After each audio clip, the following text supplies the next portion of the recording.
Y'all see him in the streets struggling, young, dumb, and thuggin', give a fuck about nothing. Stuck at rock bottom, trying to come up on something. Pumping from sundown to sun. What's up, guys? Just here, back my channel. We're back to reaction to From. This is season 1, episode 6. Book 74. And last time on the show, Sarah done messed up because she's been seeing the signs for a while now. Never mind the writing on the wall. She actually saw the writing on her arm that said, "Kill the boy," as soon as Ethan and his family arrived in town. So she planned out a bit of attack. She got him alone and she actually locked up his mom in a barn. And right when she was about to take him out, that's when her brother arrived just in the nick of time. And it was definitely Nick because she sliced his throat. He died on the spot and now she's officially on the run. And I gotta say, I'm actually happy about this development for 2 reasons. The first one being, now it's not going to be like a loose lingering thread moving forward where the town is wondering, hey, who is sabotaging the town? Everybody knows it's her. And the second point being, honestly, I'm still upset about Kenny's father, so she needs to get hers. Hopefully this is the episode where we actually get to see it. Unfortunately though, I feel like the monsters are still going to use her a bit as like a minion of theirs.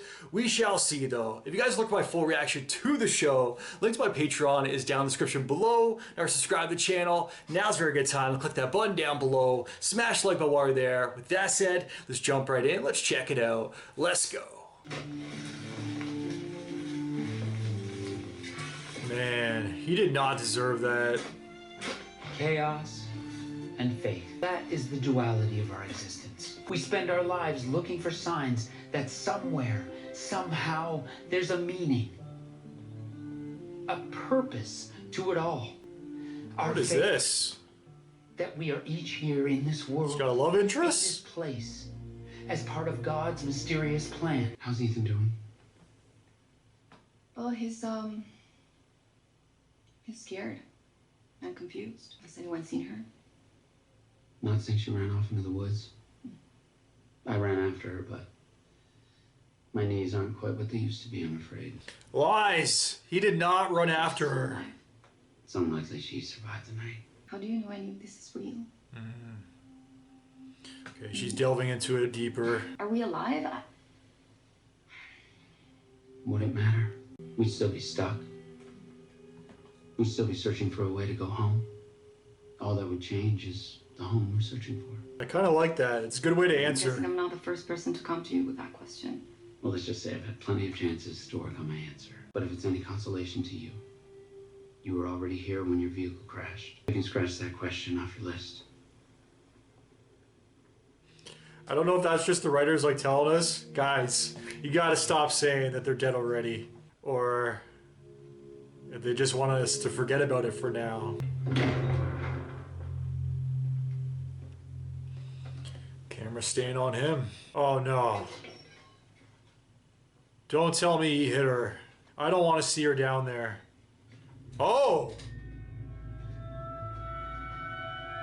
Okay, this is different. We need to talk.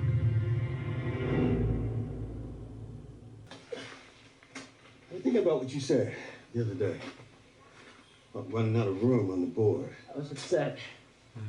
Doesn't mean you're wrong. I've been thinking that the only reason we haven't pushed further into the forest is we didn't know whether the talisman would protect us out there the same way it does in the town. I'm putting together some supplies. I'm gonna take the talisman and go out in the forest, and I'm gonna see. Hey. Are you going alone? Yeah. And how far are you going? As far as it'll take me. Find a way home, isn't that the point? Make sure we all get home? Honestly, I'm not sure there is a point anymore. But if you're in that much of a hurry to fucking die, you should just go and do it. That's a bit of a bleak outlook. He's been going through it recently though. I don't blame him. There's no wire in here. What? In the cord. Look. Just plastic? The outlets? None of it makes any sense. You, roller coaster guy. I need your help. No. I'm sorry. Try knocking next time. You noticed the wire thing too, huh? Fucking weird, right? You're that asshole that almost killed us. First of all, I wasn't driving. Second, my best friend, who I've known since 4th grade, is dead. All right, he's not walking around with a little boo-boo on his leg. So how about we just call that one even? Hey, Ethan got like a stick or a pipe right through his leg. Is that an idea? Nathan told me about the voices. Okay, that makes sense. I remember that convo. And R.I.P. Nathan. I forgot his name previously.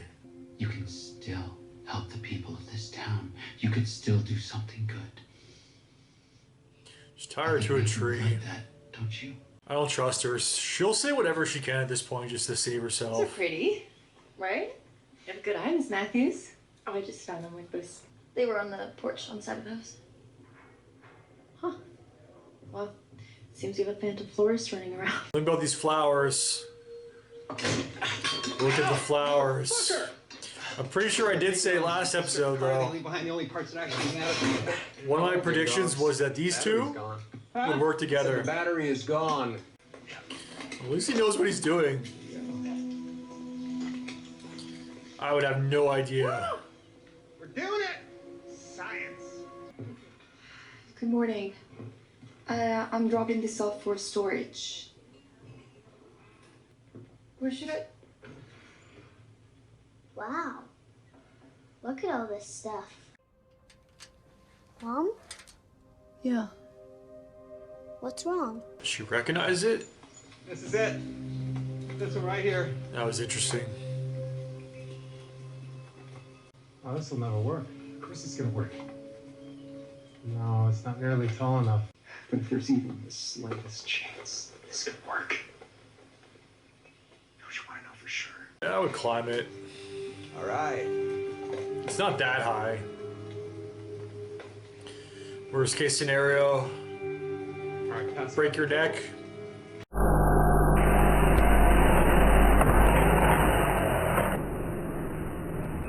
Man. That was freaking brutal what they did to Kenny's father. Sheriff Boyd? Christy, hey, I know you and Kenny are close. And I was just, how's he doing? Been having a hard time since. He's going through it right now. And I think he's trying really hard to be this person that he thinks people need him to be, if that makes sense. I get that you want to prepare him for the worst. Get him ready to take your place in case something ever. I think he's ready already. But right now, he's really hurting. And I don't think he needs a sheriff. I think he needs a dad. What's wrong? Nothing. I'm just admiring this piece of lonely dragon's treasure. It's pretty. Why is she so focused on it? Yeah. Uh-oh. Stranger Things. How about you? I might have an adventure. What kind of adventure? Some sort of The Kromonackle. treasure hunt. Really? Mm-hmm. Yeah, the game's gonna be called. This kid loves his Where Does fantasy. That come from?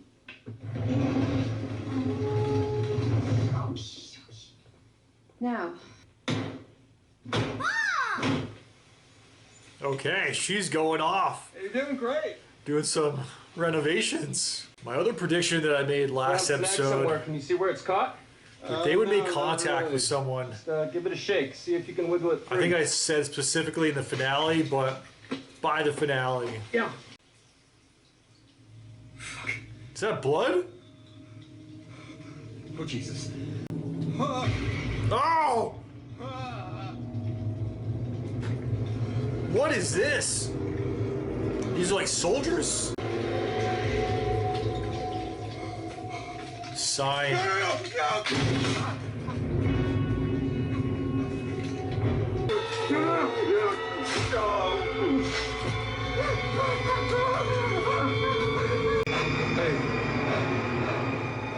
Hey. Jake. Jake, right here.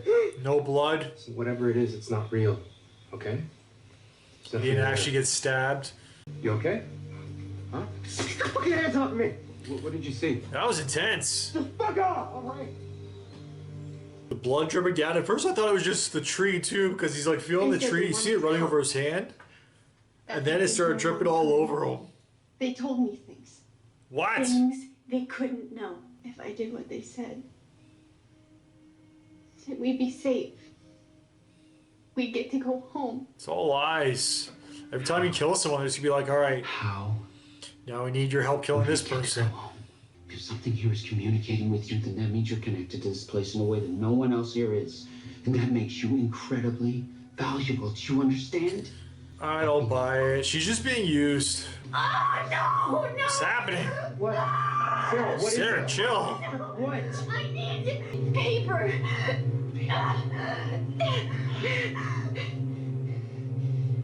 They want me to show you something. I was gonna say, do you have weed or something? You need to roll a joint? She's like, I need papers.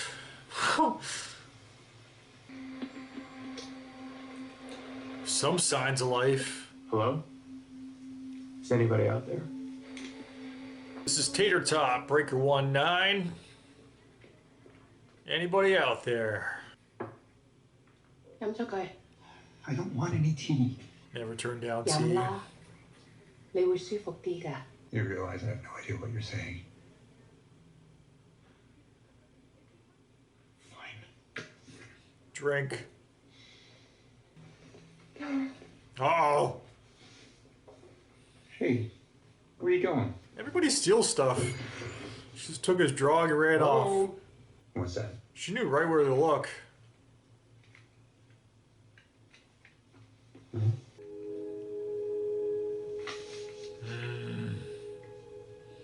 It's all drawings too. Same symbol. She's getting like writing cramps. I don't. What is this? All that work for one terrible drawing. They said they watched you on the day you got here. They said they watched you bury the bag and that this is proof that they're real. Do you know what that means? Gotta get the bag. Come in. Hey, New chess set. going through my things back at the station, and I realized I haven't thrown a ball around in a while. I'm sick, Kenny. My father was diagnosed with Parkinson's when he was around my age. It's not supposed to be hereditary. How do you know? I mean, it could be anything, right? It is what it is. Look, He's already accepting it. so I gotta find us a way out while I still can. You understand? The only way I can do this is because I know these people are gonna be in good hands when I'm gone. And I know your dad isn't around to say it, but I promise you, he's so goddamn proud of you. I'm proud of you. I'm proud of you too, Kenny.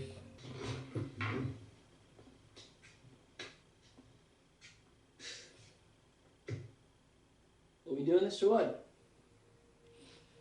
He's back. Doing it. Tabitha? Hey! Hey, how things go? Trying to dig her way home. Good. What you doing? It's like you said this morning. It has to come from somewhere, right? The electricity. Do you remember the bracelet I made you? The what? The bracelet. I made you after our first few days. That was hers? From the laces of your father's boots. Yeah, of course I remember. Remember you lost it at the hospital the night Julie was born. Okay. Turn around, look what's sitting there. This was an accident. I made this. I was so afraid I ruined it, but then when I gave it to you, you said accident. Accidents are the best part. Okay, there's some weird things going on here. Jim, everything about this is The impossible. wire's going straight That doesn't down. make any sense. Those wires don't make sense. Bracelet. We may not be able to find out how this got Reappearing? here, but we can find out where those wires go. Give me the shovel. Digging for a while. Only taking Shawshank, like 22 years, 20 years.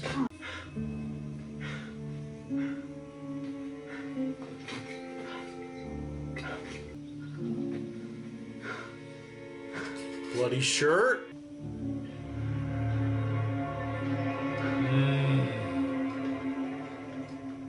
Okay, that's pretty crazy.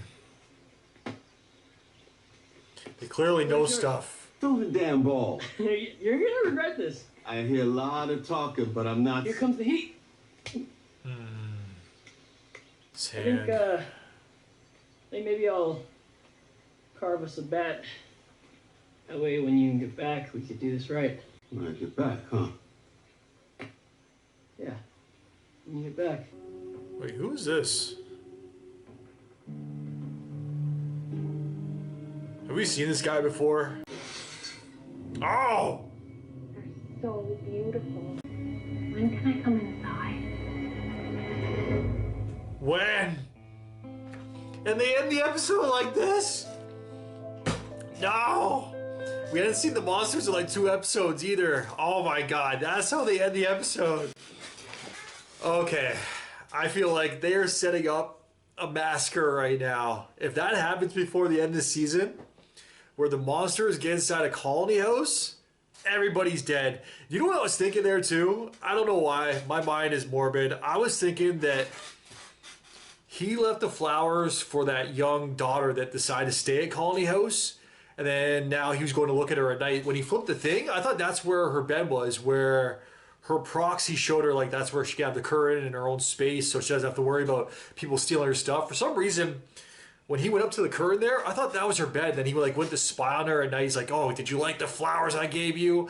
That wasn't the case at all. I guess that was an ex-lover or maybe a loved one that he lost. Somebody that he lost. Somebody from his past, clearly. But my God.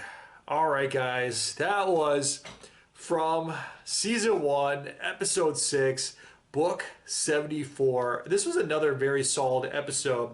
For the most part, it was kind of like, I don't know, less action-oriented. They gave us more info yet again, more mystery, and you guys know, by now, I let you guys know, I love the mystery stuff. If they could just keep on building all this mystery without giving answers, or even sprinkle a little bit of answers every so often, like, or a little bit of hope of some answers, like this episode, we got the radio signal. It was just static, but still, that's better than nothing. That's like the little sprinkle of this episode. But the more mystery that they built up this episode was what they said about the wires in the house, which was very interesting because my first immediate thought was, wait a second, is this like some cabin in the woods type of shit? Is there like are they being watched by some facility underground? Like all the wires go down to this one place. It's not actually connected to the outside world. Is this all like some giant experiment, some sacrifice type of stuff? I don't know. My mind is like going crazy right now because this episode also brought up the fact, or I think it was near the very beginning, where that one discussion with the priest and the mom,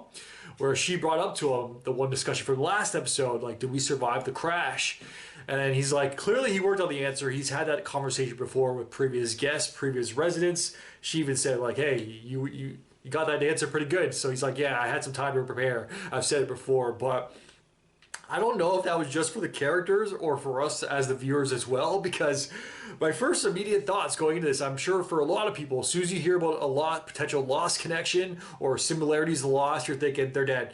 And in this series, now they brought it up and out in the open and pretty much opened a discussion on it out in the forefront, which is kind of great. I gotta applaud them for that because it's obviously going through everybody's mind, but for them to actually flat out say like, hey, would this be the case? Like, you do realize you crashed after you were already here, right? Like, you saw the tree and then you crashed. So, yeah, it's not like you crashed that sent you to this place. So, that's very interesting because I didn't even really think about that portion of it. But still, regardless, that could just be like a time thing. I'm not even concerned about that. I don't think that just makes me completely move past the fact that they could still be dead. That's not enough there, but it kind of makes you think just a little bit. And just for them to put that out there really makes you think as a viewer, which I think is great. And just the fact that they're talking about it out in the open, like, hey, if we were dead, would it even matter? Like, the show's still going to go on. We still have to figure the rest of the shit out, right? Like, there's still a mystery ongoing. It's not official. If you are dead, let's just say you are, we still got to prove it. You still got to find out why you're here, what is going on with this place, why, if we're dead and this is purgatory, why the hell is purgatory like this? Like, there's still more questions to be asked and more answers to figure out. I really like that though, and I gotta applaud them for that. But speaking of the priest, he did have an interesting conversation with Sarah, who he was actually hiding, and I gotta say that kind of pissed me off a bit because at first I was thinking, is he just like trying to save her soul in a super religious preachy type of way? But that wasn't necessarily the case because he actually had her tied up in his basement underneath the church and actually strapped to the chair. He was kind of questioning her a bit, interrogating her like, I want to hear more about these voices. Tell me about these voices. Why are you hearing them? What are they telling you? How do you know you can trust them? And honestly, I don't even know why we're having this conversation at this point because we already know we can't trust these monsters. They lie, they deceive. So why are we even discussing this? Let's just throw her in the box and let's just be done with her. We previously, honestly, like, she needs to go because if she's now listening to the monster, she's already killed off multiple people. She already killed off her brother just very last episode when previously the town Elkie, like, he seemed a lot more remorseful and we threw him in the box. And yes, he was willing to, but at the same time, she's guilty of murder. Like, he just got drunk and passed out. It was a terrible father. Yes, that's a shitty thing, and maybe he didn't deserve to actually stay there or not. Maybe he should have been banished, but I don't even know if he should have been sentenced to death. He should have protected his family, but he got drunk. He wasn't the one that was actually responsible for it. It was his dumb daughter that let in grandma in the very first episode. But going back to Sarah, she just sliced her own brother's throat last episode. She previously killed off Kenny's father and the other nurse. I forgot her name, but we barely even knew her. Like, she is guilty of murder. She has got to go. Why is she still alive? Why are we even, like, I don't understand why we're even questioning this. I don't know. I don't like the fact that she's still alive, because you guys know by now, I'm just not very fond of her character. She might be like the true enemy of this entire series, at least for me as of right now. But they did bring up one thing in that conversation, and that was kind of what got the priest on her side, like letting her know that the voices are real. And I don't think that was ever up for debate. Like, we knew that she was actually hearing voices, but I guess the fact that they could also know things that they shouldn't necessarily know kind of proved to him that, all right, there's more to this. Maybe they can actually save us from this place. But I don't know. I feel like it's just so dumb. We already know that Sarah's dumb, but now the priest, he's being super dumb as well. But the proof that actually got him over, that kind of won him over, now I guess the monsters have a second minion in the priest. Oh my God, only bad things are going to happen from here. But what actually won him over was the fact that they described, or they had Sarah drawn, like, she was going crazy. The fact that she was like working so hard on this picture too, like her arms like getting cramps. She's like, oh my God, I can't do it any longer. And then they show the picture and the big reveal of the picture was, and it was just like this very simple, it was like a stick figure drawing, but it was actually the logo from one of the things that he buried. And he actually went out there, he dug it up, the bag that he initially buried when he arrived at town. And it couldn't have been that long because it didn't decompose or anything, but obviously that takes a while anyway. But in there was bloody rags, his previous collar uniform, his priest outfit. What else was in there? There's something else in there. Oh, alcohol as well. It was like half a bottle, and bloody rags, and whatever that logo was. There's got to be something else too. Like, why bury that? Unless that was somebody else's blood that he got on. Maybe he sinned, he did something very bad himself before he arrived in this place. So he's like, all right, I got to get rid of it. That was like his first immediate thought. It's like, shit, where am I? I have no idea how I got here. I just like committed a murder or something. Got to get rid of this stuff. So that might have been the case, but I feel like, I don't want to say everybody, because obviously Ethan's just a kid. So not everybody has like a sister background or backstory, but I wouldn't be surprised if a lot of people in this place, they got a bad backstory, or they did something bad in the past that kind of now haunts them while they're here. So that's definitely something I'm going to be really looking at moving forward. But speaking of like just weird people in this place, like people with sister backgrounds, this one guy at the very end of the episode, man, I don't know what his deal is. Have we even seen him before? Like, I didn't recognize him at all. Maybe he was in the background of a scene, but I don't think he's gotten even a single line. But it was definitely interesting with the flowers. Then the end of the episode, I guess it was actually the wife or the monsters that were leaving the flowers. It wasn't a love interest for the young girl.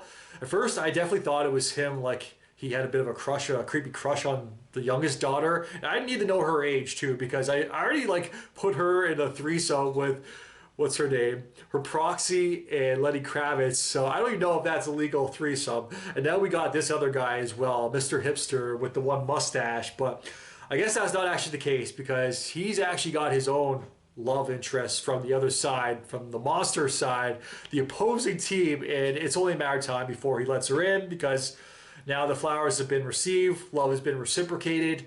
It's like, am I coming in soon? Well, she's holding flowers there at the window, and we saw the last time somebody got let in at a window, and I already brought it up in this very same recap.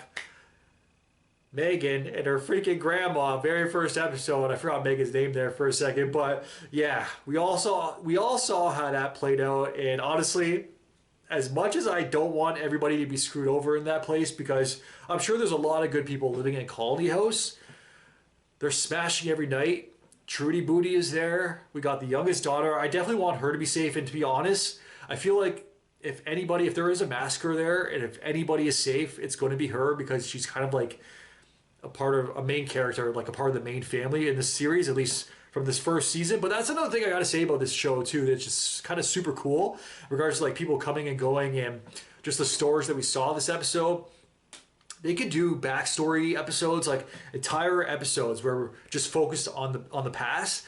And also every single season, like obviously every show, you can have characters coming and going. But with this show especially focused in one place, they still give you a reason to have new characters coming every single season, new cast coming. They can wipe out this entire cast, and next season could be a brand new cast. That's kind of what's so cool about this premise and about this team. I don't know about the monsters too. It's got me thinking, like, the fact that they want to kill everybody. And then it was also discussed by Sarah this episode that they were lying to her, saying that they're trapped as well. Maybe their job is to take out everybody and they get something as well. I don't know. Maybe they get a second chance. I don't know.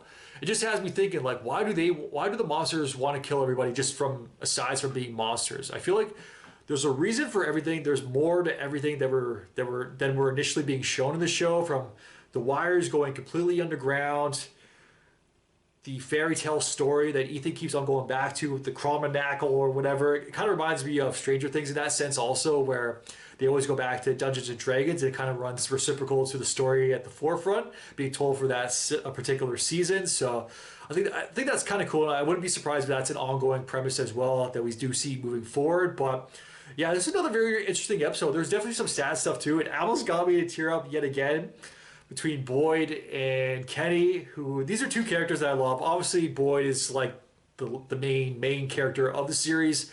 He's the main face on the poster. But I don't know, you guys know by now too, I'm a big Kenny fan. I just feel so bad that still about his father, what happened to him.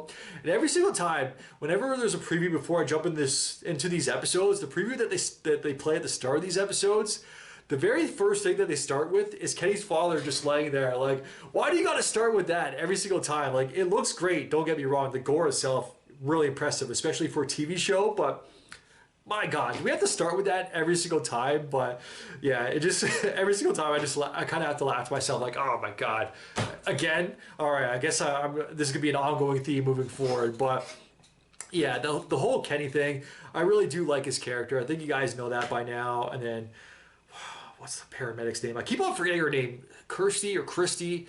She's hot, man. I really like her. And I just want her to get with Kenny as well. I'm definitely shipping those two, even though, yes, she has her own love interest at home. But hell, can we just find out if they're dead or not? Because if she's dead, then they might as well just hook up at this point. I mean, if it's the afterlife, I'll be hooking up with everybody left and right that I possibly can. So, and if I'm in the afterlife or purgatory with her, you best believe I'm going after Kirsty, or Christy, whatever the hell her name is. But I definitely need me a nurse me back to life here. But yeah, great episode, guys. It was definitely a little bit slower. This might have been one of the slower episodes, but overall, just the very end has me so like ready for the next episode. I'm so hyped for the rest of the season, because I feel like we are on the brink of a massacre right now, just based off the last few seconds of this episode. I'm so happy. It's kind of crazy that I'm so happy about a potential massacre, and then it's not the other thing that I was thinking that we are going to go, the other direction about him potentially being a creep with the youngest daughter. So thank God that's not the case, but thank God also we got a massacre coming up soon. At least I hope so, or I think I do. I know that sounds so wrong, but fingers crossed for this future massacre. But I'm ending there, guys. Like I said, another solid episode. I enjoyed it, even though I did feel like it was on the slower side of things. I gotta be honest. But oh yeah, the only other thing I did want to mention also was one of my predictions from the last episode recap that I did, where I kind of went over like a grading of it was like a mid-season report card as well as some future predictions. And one of the things that I did predict was Jade and the father working together, and that's kind of what we saw in this very same episode, because those are the two that seemed the most eager and most wanting to find out what the hell is actually going on, most willing to actually do something about it, rather than just make this place home. So yeah, it was actually great to see them working together, even though Jade, he's still a dick. He does make me laugh though. I do like his character now, and I definitely thought he was going to be dead episode 1, so I'm kind of glad that they didn't kill him off. But Sarah, she's the one that's got to go, hopefully by the end of this season. But all right, guys, I am going to end it there this time. So as always, let me know your guys' thoughts in the comments down below. If you guys can like, subscribe, really helps my channel grow. Till next time, I am out. Enjoy your day. Peace. Well, I didn't smoke enough for you, didn't drink enough for you, wasn't fun enough for you, wasn't good enough for you, damn. You play me like a yo-yo and shit. Well,